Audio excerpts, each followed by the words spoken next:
Hey guys, welcome back to the channel. It is high time we get back on the Ultimate Crew Cab. I know you guys love it. I love working on it too, so I got to work on it. I've been doing a little bit of here and there like I normally do, so I got some catching up for you guys to do before we start working on this thing and tearing into it. So let's go dig into it.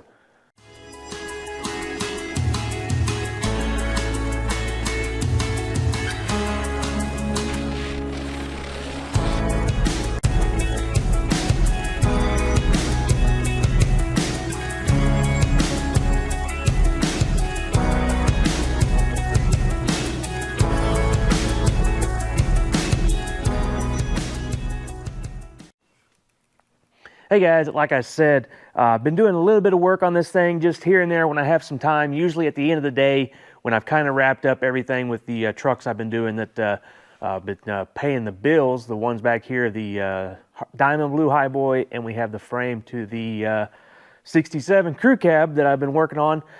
Just kind of at the end of the day, I might get like 30 minutes, 45 minutes, and I'll do a little bit of work on the Crew Cab. So I've been doing some stuff. Haven't really picked up the camera just because, like I said, we're limited on time.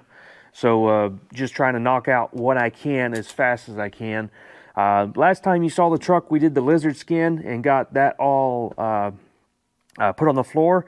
And since I've done that, I am really happy with this product. And when I did that video, I was kind of like up in the air, like, it's kind of a pain to deal with, but you know, when you spray it down, it looks really nice. But after dealing with this and crawling on the floor, and the cab is super nice and quiet with this stuff in here. I should have done more of it. I should have done the firewall.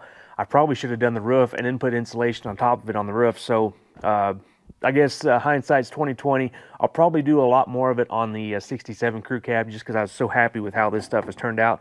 You know, the more I messed around in here, the more I realized how much difference this stuff really made. So the stuff I've been working on is a lot of the little smalls in here. If you notice, I got the firewall pad, and I just did that yesterday evening, and I got the pedal assembly in that is painted and everything.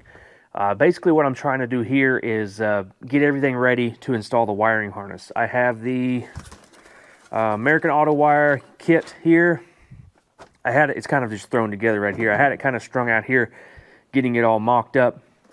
But before I install that, I'm going to start at the fuse box. So before I install that, I had to get the firewall pad in place. And before I did that, I had to get the insulation in place. And before I did that, I had to get the wiper assembly in place. You know, that kind of stuff, just kind of, you got to figure out the orientation in which everything goes. So I got the wipers installed. That is a used wiper motor, so I tested it and made sure it was all good. I also got the cargo light installed. You can see it back there. And I got, what else did I do? Oh, while I was doing that, I got the courtesy light ready to go. So it's installed as well. So those wires come through this hole right there and go up the A-pillar, and they are up here. You can see them there going along the roof under the headliner. And I did, while I was testing the wiper motor, I did test the circuits on this to make sure my grounds were all good, because it is grounded right back there on the back of the cab, and the cab light is grounded up there. So, or the cargo, not the cargo light, the courtesy light. So I made sure all that worked. And, I guess I should point out the toolbox back there. You guys might have saw that.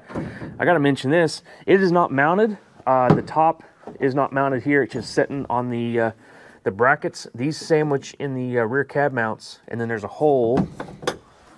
It's not bolted in. You probably can't see it. Somewhere here there should be a bolt. Right there. You probably, it's kind of hard, yeah, it's pretty dark in there, but you'll just have to believe me. So this plate right here holds the bottom of it. I haven't mounted this up yet. I should have done it before I put the bed on, because this cab is a 72 cab, so it has all the 5 tank bolts up here that go through all the way through the cab, and this toolbox came out of a 69, so it only has 3. So my plan was, I'm going to use the center, and then I'm going to drill holes along here for the other ones, and I'm going to put a piece of aluminum sheet metal in there because it's kind of cracking up, and the mount holes aren't that great, so the plastic is really hard and brittle. I actually broke it right there when I was cleaning it up. I had to kind of glue it back together with some epoxy. So I'm going to have a plate of aluminum in there to sandwich it up to the back of the cab, and it will be nice and installed. It looks really good back here. It takes up that place where the factory fuel tank would go, since I'm not using the in-cab fuel tank. And it's actually going to be very handy. You know, it's a good spot to put a jack, some extra tools, some spares, you know, stuff like that, cane of WD-40, that kind of thing. Be real handy in this truck because there's not a lot of, I'm not going to put a toolbox in the back because I have a short bed, so that's going to take up a lot of space. So that'll be a good spot to put some tools. So, basically, yeah, that's what I've been working on. I have the pedal assembly. I did sandblast and paint satin black. And then I'm working on the pedal assembly here. We might be working on that today. I'm not quite sure what I'm going to get into. We'll just kind of, I'm going to start working, and I'll try to film some of it for you guys so you guys can see what I'm doing. Over there, I have I had to cut the firewall pad up a lot for the Vintage Air AC. They have you cut that up a lot. And I should have read the instructions before I started it because they don't want you to put insulation behind the mounting plate there. And I had already put the firewall insulation there. And then now it's all glued down with that black rubber stuff, and it's not very easy to take off. So we'll see what I get into there. So kind of got you guys all caught up. Nothing's really changed under the hood, so that's all the same. Just kind of been working on the interior here. I think that's where we're going to focus most of our efforts today. So I'm going to get after it. Okay, I wanted to pick the camera up before I got too deep into this and kind of show you what I'm working with here. I'm working with the throttle pedal because this was a big unknown of what I'm going to do here. And I wanted to get the unknowns out of the way. So in case I run into any more problems, I'm not too deep into things. I got this Mustang throttle pedal. This is like off of a late model Mustang, and it has a flat mounting surface here. So that is good because we have a flat firewall up here, and the Super Duty throttle pedal mounted at an angle, so it didn't work. But I've already tested this, and it works with our Super Duty computer for our Power Stroke. So it's going to go here somewhere, and the issue I'm running into is location and getting enough standoff so this thing can go wide open throttle, because it is hitting the floorboard. Fat Fender Garage does have a kit that mounts these specific pedals, this exact pedal actually, on the firewall for like coyote swaps and stuff, because that's the throttle pedal that coyote swap trucks use. But the only problem with that is it is like $60 plus shipping. By the time you do all that, it's like $85. And it's just basically some sheet metal is bent with some rib nuts put in it to mount this on it. And I just can't spend $80 on something like that. I know this truck, this truck isn't built like a cheap truck, but I still got to pinch pennies when I can to be able to afford this thing. And man, $80 is sure hard to swallow for that. So I'm going to try to make something myself. I originally thought I could just bolt it to the firewall with some standoffs or something. But I'm not sure how that's going to work, because I think it needs to kick up. Because when I'm going wide open throttle, the pedal's hitting the floor here. So I just wanted to show you guys the problems I'm running into. Another thing is, I'm not sure if their kit, the only pictures they have on the website is with no firewall pad. So I don't know if their kit, they have you cut out the firewall pad and just mount it to the firewall, or if it's meant to sandwich the firewall pad in between that, or, you know, so it's probably just however you want to install it. So I'm kind of trying to come up with my own solution, if I'm going to copy them and just make a sheet metal piece that's bent and has holes for this pattern, or if I'm going to stand it off with just some brackets or something to make it work. Undecided yet. I put the steering column in. You can see the nice red color that I had painted for the steering column. That turned out great. I love that color. I can't wait to see the whole interior with the red cards, or the red door cards that are this color, with the red dash and the maroon carpet and seats and everything. It's going to look awesome in here. But I just have the steering column in place to hold this kind of in where it needs to go, because I was kind of pushing that when I was putting the pedal up here. I was pushing the pad up to the wall, the firewall, and it was pulling that over. So I put this in place just to make sure I don't drill holes in the wrong location. And I did find a hole right here for the push pin that holds the firewall in place, so that's going to help as well. So just kind of wanted to show you guys the hurdles I'm going through with this before I come up with a solution, because if I just show you the solution, you're kind of you don't get the whole picture. So I'm going to work on this pedal, and I'm going to see what I come up with.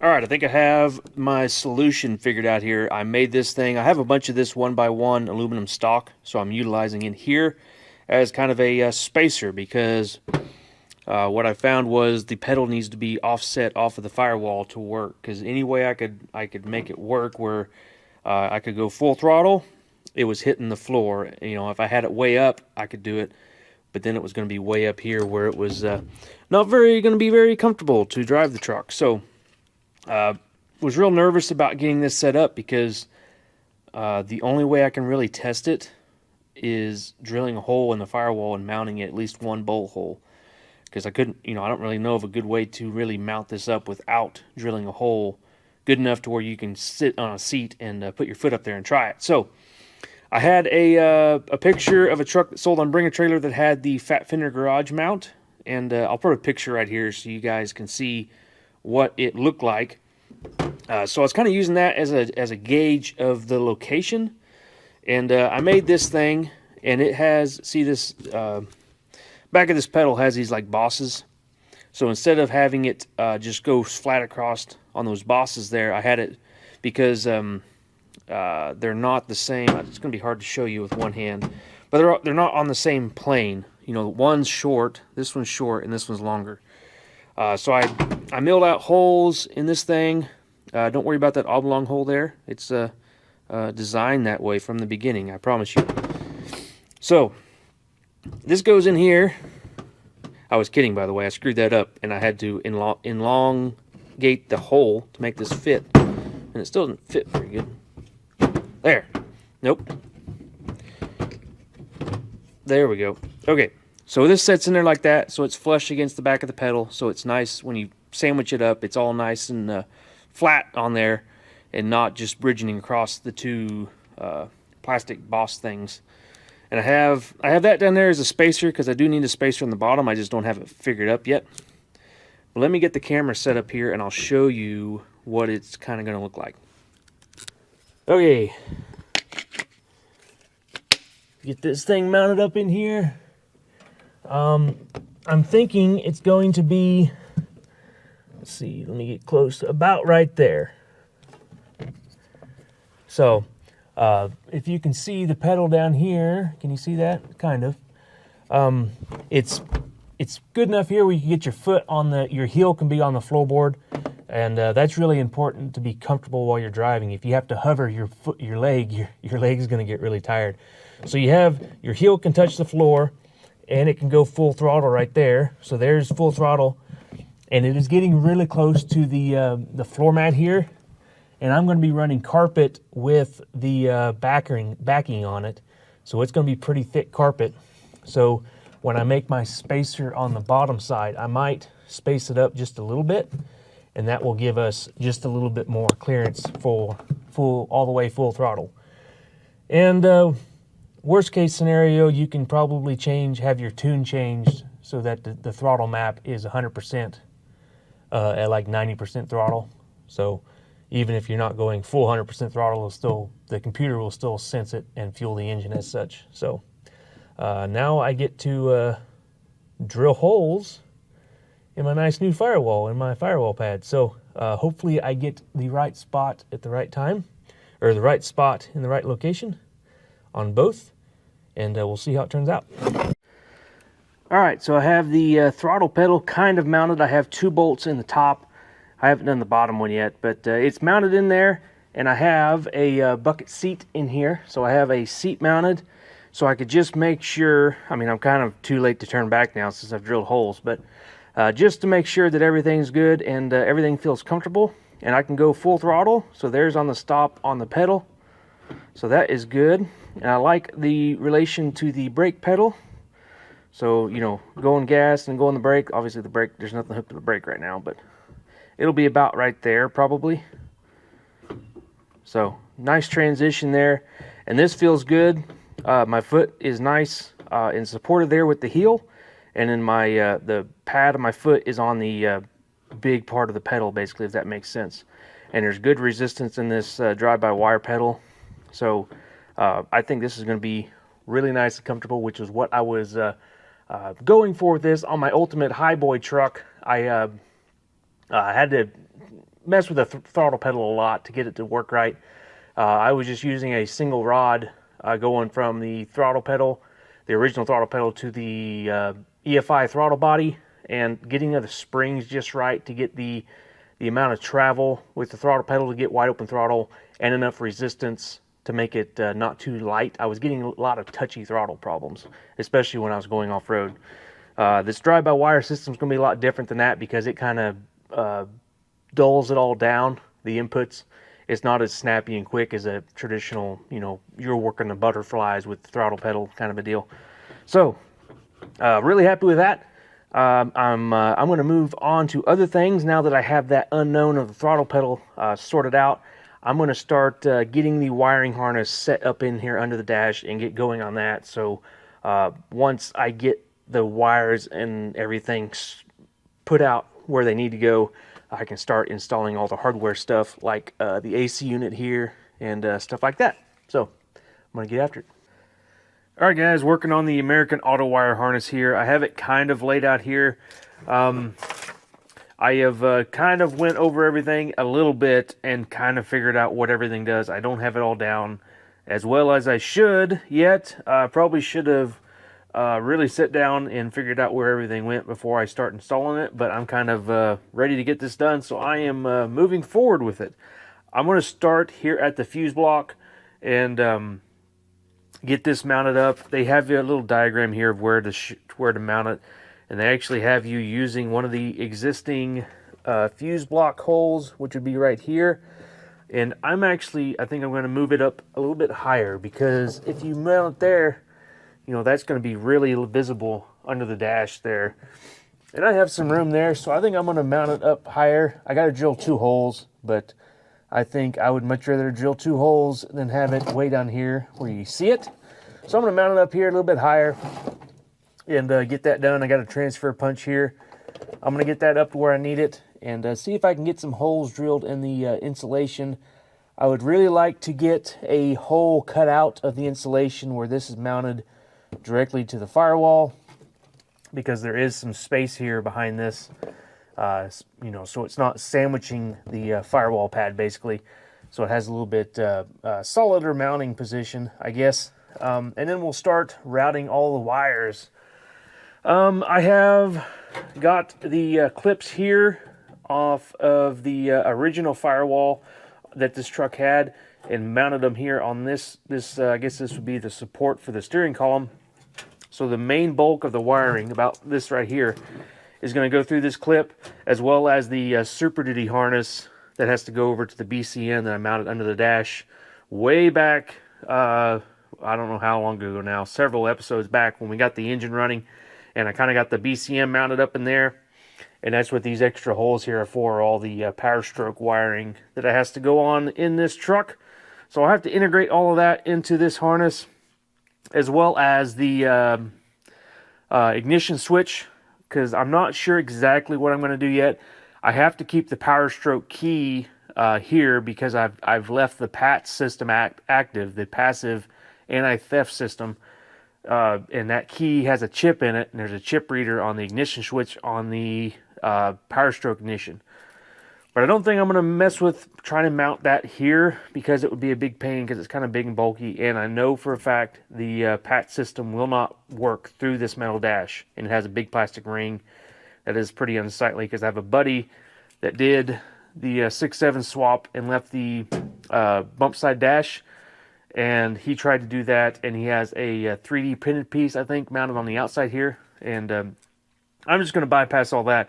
Use the 72 ignition switch, and I'm thinking about mounting the power stroke ignition up under here and having it start off of this key here. But then if I need to take the PATS system out, say I'm like parked at a hotel or something and I want to be a little extra secure, I can reach up under the dash and pull that key, and then the PAT system will be deactivated and the engine won't start. The PCM won't power up and any of that stuff won't happen. So the anti-theft stuff will be happy. So that's my thought process there. So I'm going to get this thing mounted up and just kind of roughly route the wires. I'm not sure if I'm going to wrap this stuff. I don't think I'm going to, just because it's going to be a pain. And up under here, the dash, it doesn't really bother me not being wrapped up. I'll probably zip tie it up real good and just leave the wires bundled. Under the hood, I will wrap them up and put wire loom on them, as well as the power stroke wires. I haven't done those yet. We'll be doing those as well sometime whenever I get the front end ready to finally assemble. But going to be mounting this up and routing that, and I wanted to show you guys this here. This is a Dakota Digital RTX series dash, and this is my NOS 6869 gauge bezel I'm using on this truck.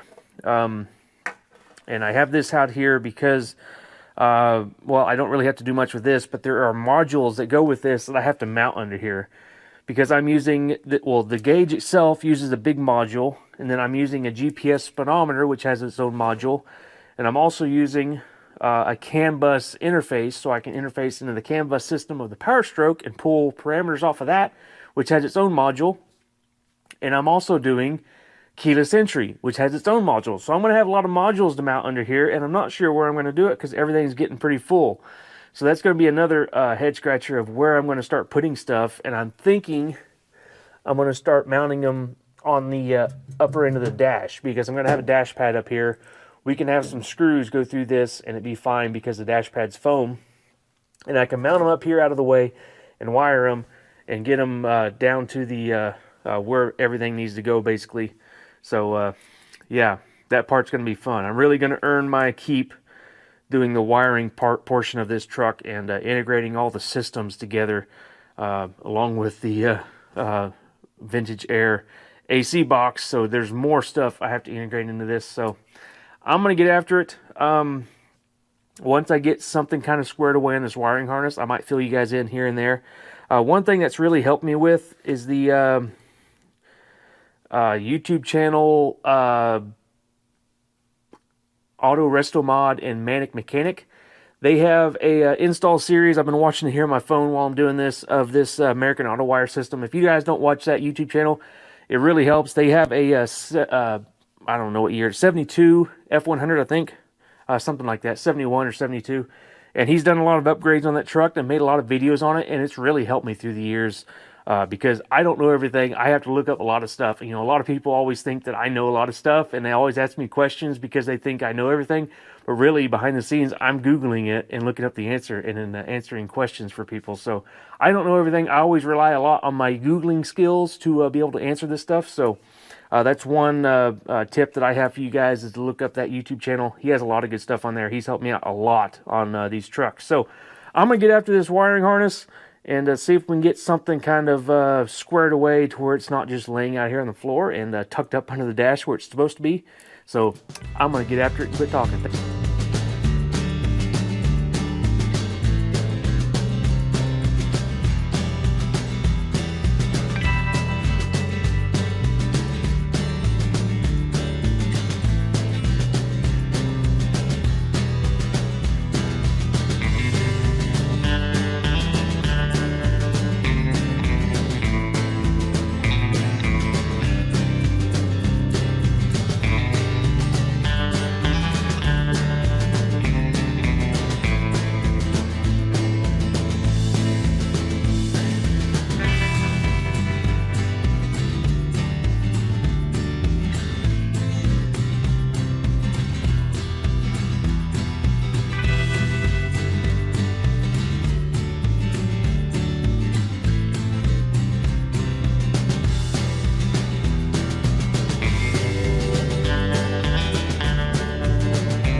Alright guys, got a little bit farther along on the wiring install here. I have the main part all installed, and as you just saw, I have the fuse box put up in there, tucked up out of the way so it's not as visible.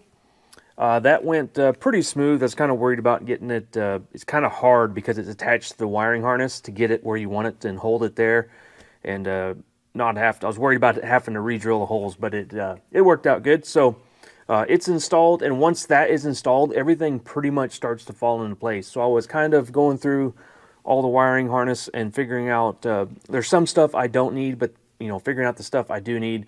Like this is the wiring harness that goes through that hole right there in the firewall and goes up to the headlights, so it runs like the headlights and that kind of stuff.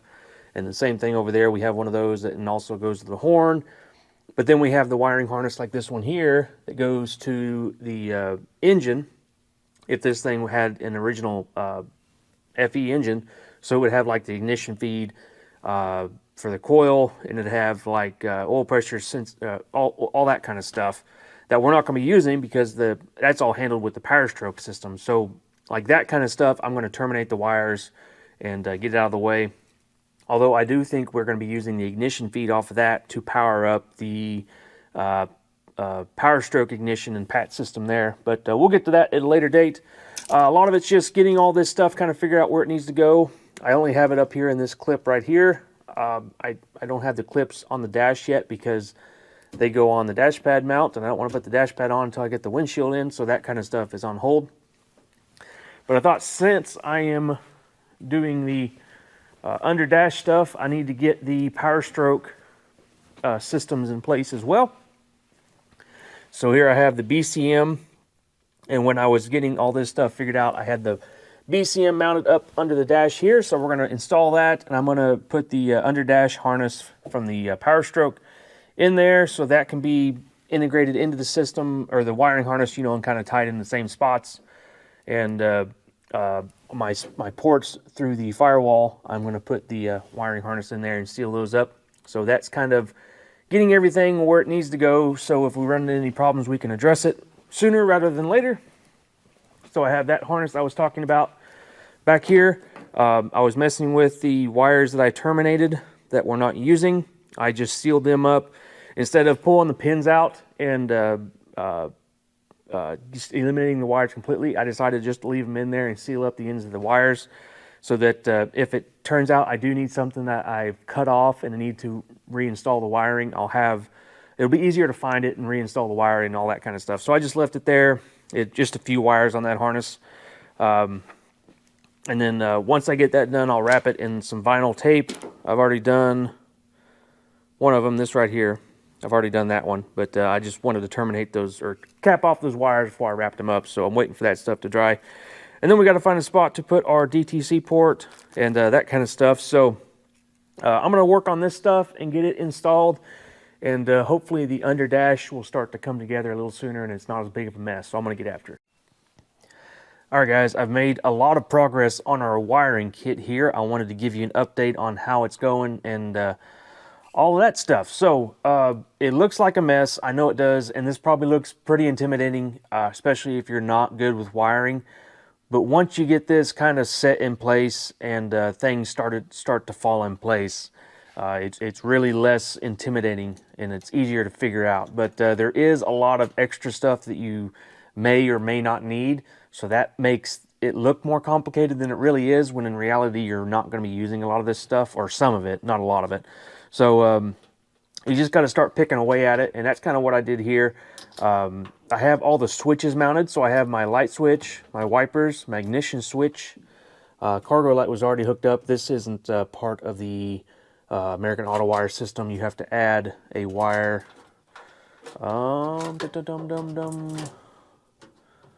Let's see, I have it unplugged. There, this guy right here.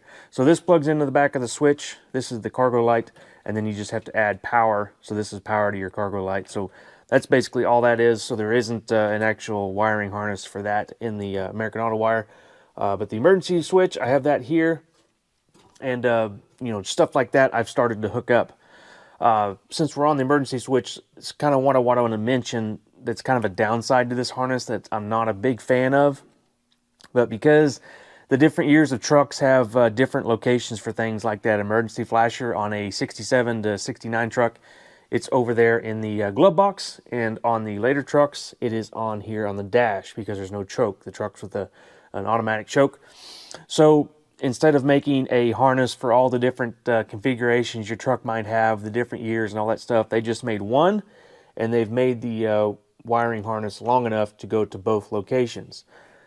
Now, if my switch was over there in the glove box, that's no big deal because the wiring is long enough to go right over there to the glove box and everything is good. But since mine's in the dash, I have all this extra bundle of wire to deal with, and it just makes everything bigger and, you know, more cumbersome than it needs to be. Now, that's kind of a small gripe because everything works and it functions and it makes the product fit all the year ranges versus having multiple products. So I get it from their standpoint. It's just, I'd much rather have the wires be short and terminated and be just the perfect length they need. So your wiring harness isn't a big bundle of wires of like you looped up stuff that you don't need and all that kind of stuff. So that's kind of a downside to this. So if you're doing like a 100% factory restoration or rebuild or something of that nature, and your factory wiring harness is in good shape, I don't see any problem with reusing that. It's probably going to be simpler, and your wiring harness is going to be all wrapped up in that vinyl tape and be a little bit more neater than this. But since I'm doing stuff like the power stroke swap on this and the Dakota Digital and adding other systems on top of this, that's whenever this system is really going to shine, because for one, they have everything labeled, and they have spots you can add stuff, and they just have everything there. So basically, I'm still happy with this system. I would go with it either way. Just that kind of stuff and all this bundle of wire and stuff, it's just kind of a pain to deal with. But again, I think the benefits outweigh that. So that's kind of just a small gripe. But other than that, this harness is fitting great. I really love it. It's going together great. I don't want to make it sound like I'm hating on this wiring harness. I also have the BCM system installed and the BCM up there in the dash. This wiring harness, see, I wrapped all of it in the vinyl tape just to kind of keep it separate from the American Autowire kit, because this is all power stroke stuff. So I'm going to have it go up here, and it terminates into the firewall there. If I can show you the plugs I added whenever we did the wiring way back. So I don't have it bolted in place, but they come out right there, and then I have a plug that plugs in on this side so that we can unplug it there at the firewall if we need to, if we're doing work or something. So I have another plug right up there as well, but that is all kind of where it needs to be. I have the throttle by wire, throttle by wire plugged in, and this is for the ignition, and I'm still not sure where all that goes, so I'm just kind of leaving it hanging. But I have all my grounds coming out right here, and we're going to ground on this. See, here's the American Autowire, so we're going to ground all these in one place. So I have all the grounds in one spot. So it's going together really good. I think we're going to do my data port down here once, but I'm going to wait until I get there's going to be an AC vent right here, so I'm going to wait until that's in place before I mount that. But this is kind of where I think it's going to go. And I'm also going to add a tow haul mode button right here in the brake pressure differential light, since we're not going to have that circuit on the system anymore. I'm getting a custom button made that fits right there, so we can have a tow haul button, so I can see if that works. And another thing I kind of got lined out is this is the control box for the Dakota Digital gauges, and I also have to mount, this is my CAN bus interface. I'm not sure if I'm going to be using this or not. It plugs into this data port here and pulls off information off of that to run the gauges. Basically, the only thing we would majorly need on that would be water temperature, because the 6.7 Power Stroke just has a oil pressure switch, so it's on and off. It doesn't have a gauge, so I'll have to use the gauge that comes with the Dakota Digital setup. So the only other thing that might be handy for is the if I can pull the gear indicator, so whenever I put it in gear, it'll read on the dash what gear it is. Now I do have this here on the column, but the shift pattern on the 6R140 is different because it has a manual mode, and it has 3 gears, where this is for like a C6 and only has 2. So, but it does work. Basically the drive's going to be in the right location and the reverse and park. So that's the major things. So depending on what I do there, it kind of depends if I'll use that CAN bus system. But I also have to mount this, which is a GPS module. So this is going to be my speedometer. Because the speedometer on a Power Stroke is pulled off the wheel speed sensors for the ABS system, and I don't have the ABS module on this truck, and the ABS system is gone. So we're not going to have a vehicle speed, so we're going to get that from GPS. I'm going to have an antenna that goes up the A-pillar, and it's going to be mounted up here so it can get a good GPS signal for this. But anyway, long story short, I think I'm going to mount this up here. It's unfortunately doesn't reach both sides of this, so I'll have to make a plate or something that bridges across that brace.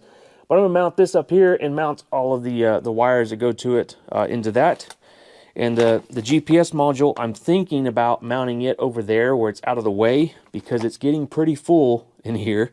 And they give you this long wire to connect everything. So I'm thinking about mounting this over there and then running the GPS antenna up that A-pillar instead of over here. So kind of still up in the air on that, but I think since we have all this big long wire for the connect the two, we can just run it over there and be out of the way since we have more room over there. So these wires, this goes to the through that hole there and goes up the front. Same thing with those hanging out over there. Those go to the other side for like headlights and horn and washer fluid and all that kind of stuff. So slowly working at it. It's kind of tedious work. And it's kind of messy, but it's slowly coming together, and I'll give you guys more updates as it kind of starts to fit together a little bit more. But I wanted to show you guys the update and just kind of how it's going. So I'm going to get after it and see if we can get this thing a little bit cleaner, and I'll give you guys an update. All right, guys, well, I have everything kind of cleaned up and sorted and put away, so I thought this was a prime opportunity to kind of put things together and give you guys a sneak peek of what the interior of the Ultimate Crew Cab is going to look like. So let's go take a peek.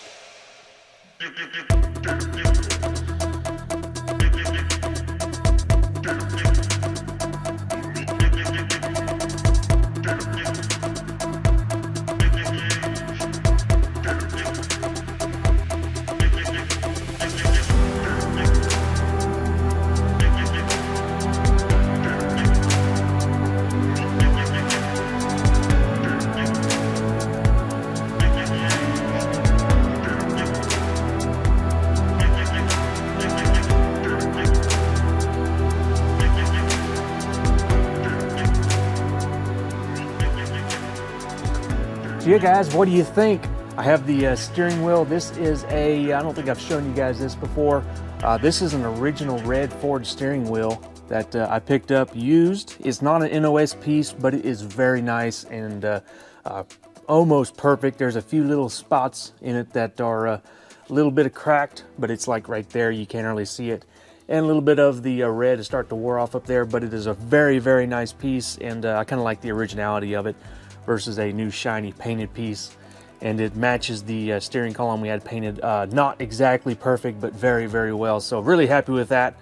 I have the steering column assembled. You guys might have noticed that. So I have the shift collar and the, I think Ford actually calls this the PRND collar for the shifter. So I have the shift linkage all hooked up there. It's not going to the transmission, but I had an original shift linkage painted red. So this would be the way the early trucks were made. Since I'm kind of making this like a 69 truck, I decided to go with that. We have the Dakota Digital dash installed with the NOS gauge bezel, and all the switches are kind of laid out right there. So this thing is coming together really nice. We have our red door panel over here that turned out amazing.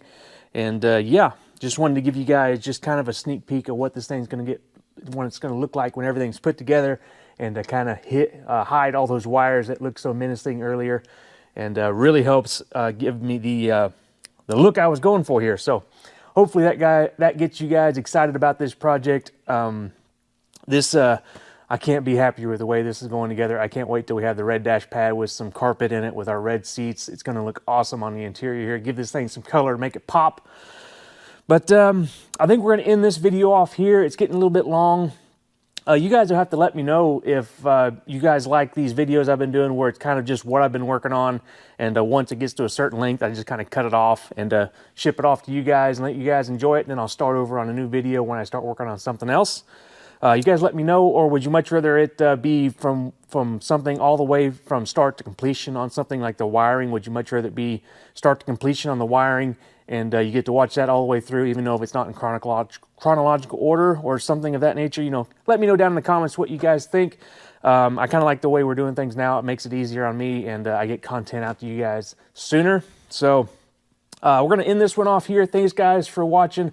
I hope you're enjoying this project. I hope I'm helping some of you guys if you're doing something similar, be it a resto mod project or just a restoration in general. So share your projects down below. I love hearing about that, guys. So thanks, everybody, for watching. If you're watching this far, thank you so much. I really enjoy helping everybody out and sharing my content with everybody. So give me a thumbs up if you like this project. I'll see you guys in the next one. Thanks for watching, guys.